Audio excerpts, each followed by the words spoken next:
بسم الله الرحمن الرحيم.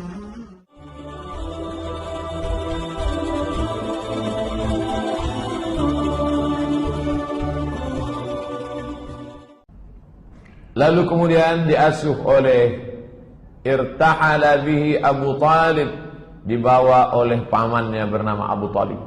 Ketika itu umurnya 12 tahun. Meninggal Abdul Muttalib, maka berpindah ke asuhan paman bernama Abu Talib. Abu Talib pedagang. Li'ilafi Quraisy, perjalanan orang Quraisy, ilafihim rihlatasy syita'i was-shayb. Musim dingin syita, mereka pergi ke Yaman. Musim panas, mereka pergi ke negeri Syam. Dalam perjalanan itu sampai mereka ke sebuah negeri bernama Busra. Kemudian mereka berhenti untuk bernaung. Keluarlah pendeta dari gereja itu bernama Bahira. Apa kata Bahira? Hadza sayyidul alamin. Ini anak ini sayyidul alamin, pemimpin semesta alam. Lalu kemudian heranlah Abu Talib, kenapa pendeta ini tiba-tiba keluar? Zaman itu pendeta tak ada keluar. Pendeta hanya di dalam gereja saja. Lalu kemudian dia tanya, kenapa kamu mengatakan begitu? Ma ilmuka bidzalik? Dari mana kamu tahu itu? Apa kata Bahira? Innakum hina asyraftum minal aqabah. Ketika kamu tadi berada di atas bukit mau turun ke bawah, aku melihat lam yabqa hajarun wala syajarun illa kharra sajida. Semua pokok kayu dan batu-batu bersimpuh sujud. Wala yasjudani illa linabiyyin. Itu pokok kayu dan batu tidak sujud kecuali hanya kepada Nabi. Wa inni a'rifuhu bi khatimin nubuwah. Aku mengetahui itu dari khatim, stempel kenabian. Lalu kemudian wa inna najiduhu fi kutubina. Kami sudah melihat tanda-tanda itu di dalam kitab suci kami. Pendeta Bahira memuliakan, disambutnya bidhiyafah sebagai tamu.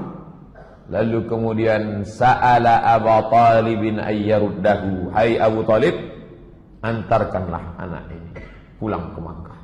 Jangan kau bawa dia ke negeri Syam. Heran Abu Talib, kenapa saya bawa? Dia bantu-bantu saya dagang. Ini keponakan saya. Kalau saya bawa ke negeri Syam, kenapa? Karena di negeri Syam itu khaufan alaihi minar Rum wal Yahud. Karena di sana ada orang Romawi Yahudi yang memang sudah menunggu-nunggu Nabi terakhir. Kalau mereka lihat ternyata bukan dari keturunan Yahudi, mereka akan membunuhnya. Maka Bahira mengatakan, bawalah dia pulang. Saat itu umur Nabi 12 tahun.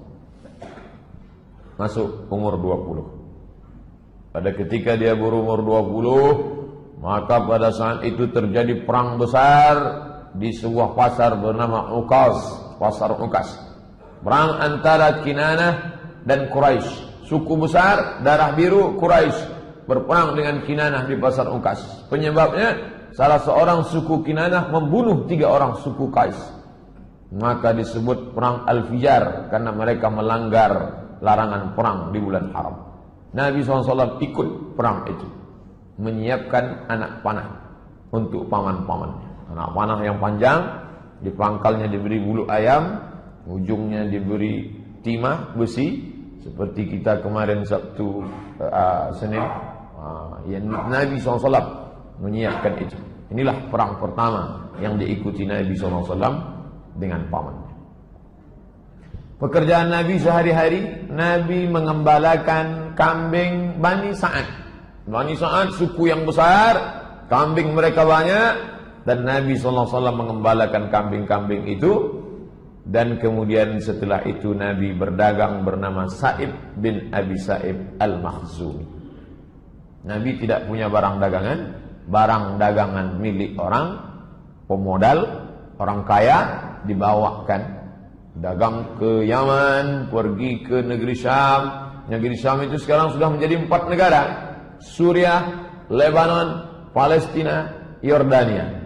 Lalu kemudian pada musim dingin mereka turun ke bawah, pergi ke Yaman. Jadi kalau dihitung sekarang, dagang Nabi itu Yaman, Saudi Arabia, Yordania, Suriah, Lebanon, Palestina. 6 negara, ekspor, impor. Jadi jangan bayangkan Nabi jualan antar kelurahan. Nabi itu luar biasa. Bersama As-Sa'ib bin Abi Sa'ib Al-Makhzumi. Umur 25 tahun. Di antara pemilik barang yang dibawakan Nabi barang-barangnya adalah seorang perempuan bernama Khadijah binti Khuwailid. Imra'atun, seorang perempuan tajiratun, kaya, zata syarafin, mulia, wa malin, banyak harta. Banyak yang sudah meminang dia, tapi dia tak ada terima. Lalu kemudian setiap kali barang ini dibawa laku keras. Maka dia heran, dia cari informasi, siapa yang membawa barang yang laku ini? Ternyata yang membawa itu ada seorang anak muda berusia 25 tahun bernama Muhammad sallallahu alaihi wasallam. Lalu kemudian Nabi sallallahu alaihi wasallam itu digambarkan sebagai anak muda yang menarik, mulia, cerdas, rasional, jujur, amanah.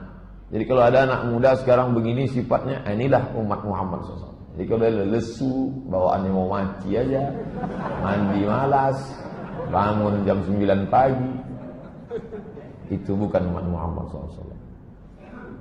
Banyak sudah anak-anak muda penguasa mau meminang Khadijah, tapi tidak terima. Memang dia sudah tua, tapi karena orang kaya, duitnya banyak, nampak muda. Macam sekarang lah, banyak nampak muda. Itulah. Lalu kemudian Khadijah menyampaikan pesannya kepada perempuan bernama Nafisah binti Munabbih.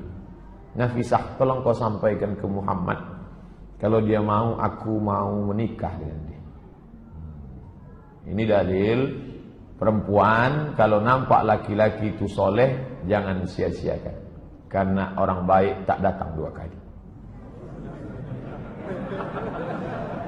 Nampak laki itu baik, bilanglah aku mau. Tapi jangan lewat SMS.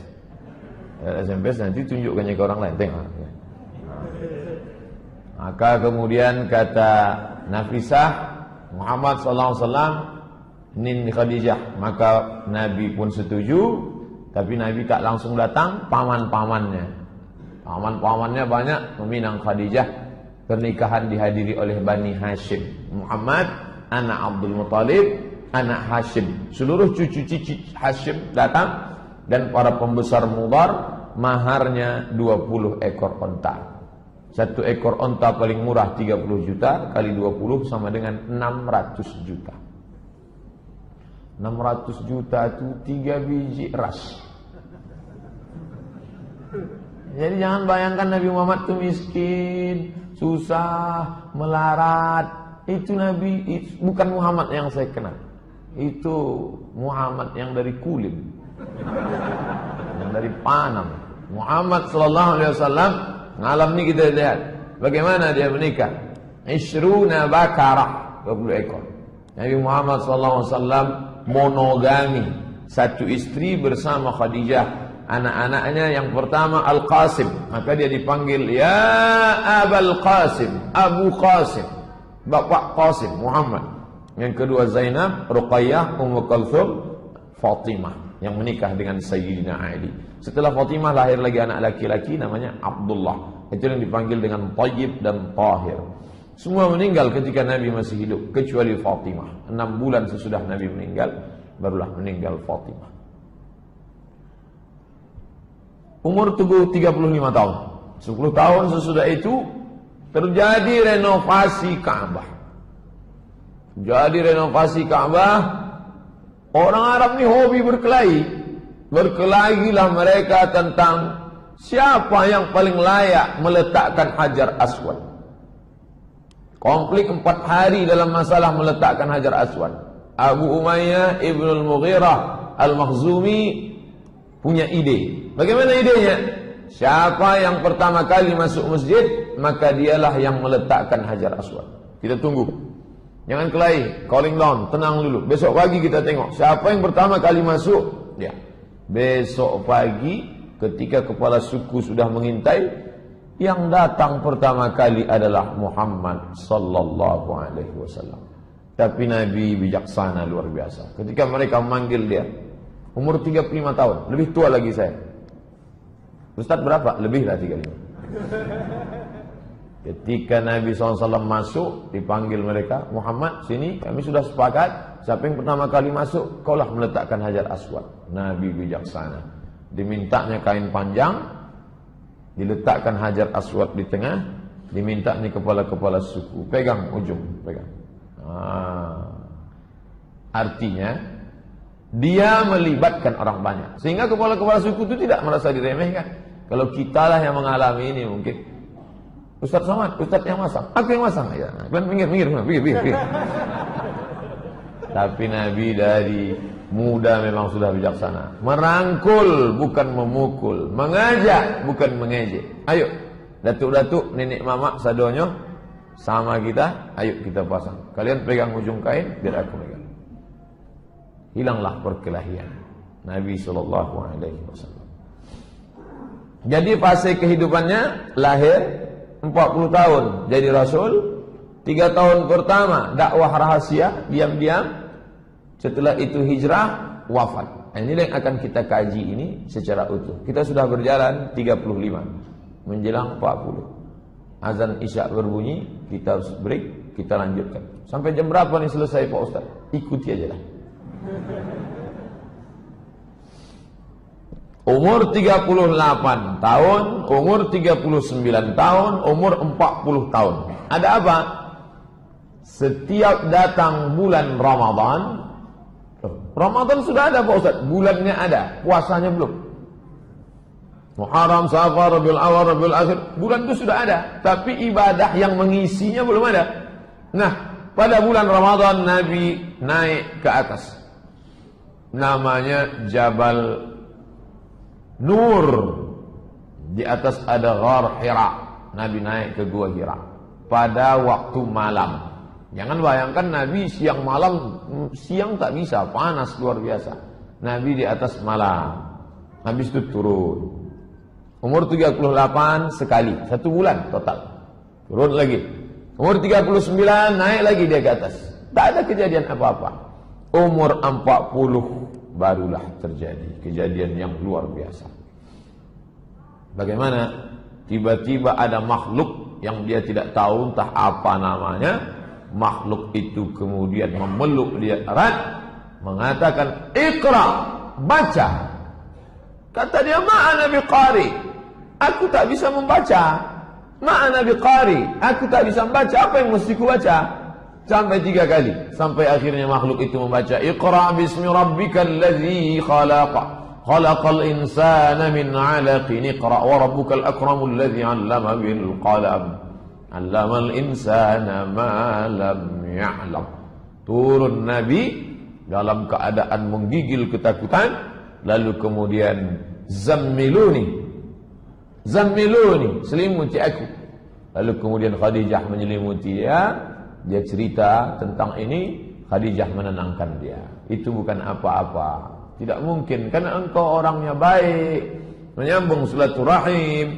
Tapi aku akan bertanya kepada saudaraku Waraqah bin Naufal. Waraqah bin Naufal berdialog panjang. Dalam dialog itu kata Waraqah bin Naufal, menurut kitab yang aku baca, Waraqah bin Naufal membaca kitab Taurat, kitab Injil. Menurut kitab yang ku baca, maka yang datang kepada Muhammad itu adalah namus, malaikat yang pernah datang kepada Musa, yang pernah datang kepada Isa. Sebelum itu dia pernah datang kepada Ibrahim. Dan demi Allah, nanti suamimu itu akan terusir dari kota ini. Seandainya nanti aku hidup, aku orang pertama yang akan menolong dia. Kata Waraqah bin Naufal. Tenang batin Nabi, tenang fisik Nabi. Yang menenangkan itu adalah Khadijah. Nabi berumur 40 tahun.